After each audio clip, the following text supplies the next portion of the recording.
My name is Zjantelle Cammisa Markel and I'm the principal of Cammisa Markel, an immigration law firm in downtown Manhattan.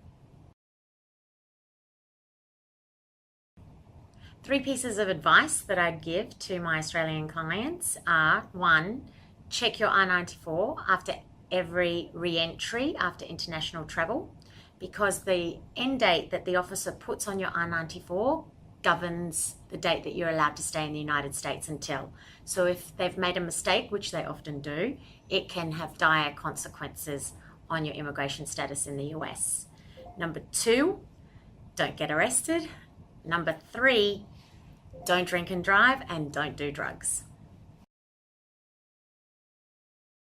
There is now, so recently, it used to be that you had, there was no set grace period you could stay, but 10 days was what was accepted. Now, with a change in the law, the people have up to 60 days between E3 employers.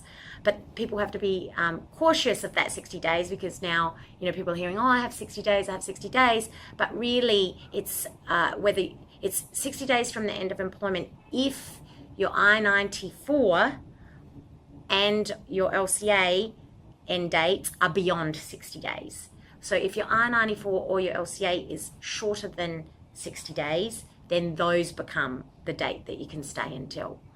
And the I-94 governs everything always. So one major piece of advice for all my clients is always check your I-94.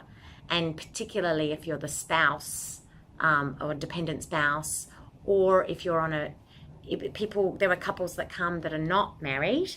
So if you're not married, the spouse can come as a B2, and that only allows entry for up to 6 months at a time. So a big problem that can happen is the E3 comes in and is admitted for 2 years. The B2 de facto comes in and thinks they're admitted for 2 years as well, but isn't, and is admitted for 6 months. And then they don't look at their I-94 and realize they have to leave or extend their stay before that 6-month period. And so as of the date that I-94 expires, they start accruing unlawful stay. And so if you accrue 6 months or more of unlawful stay, you're inadmissible to the United States for 3 years.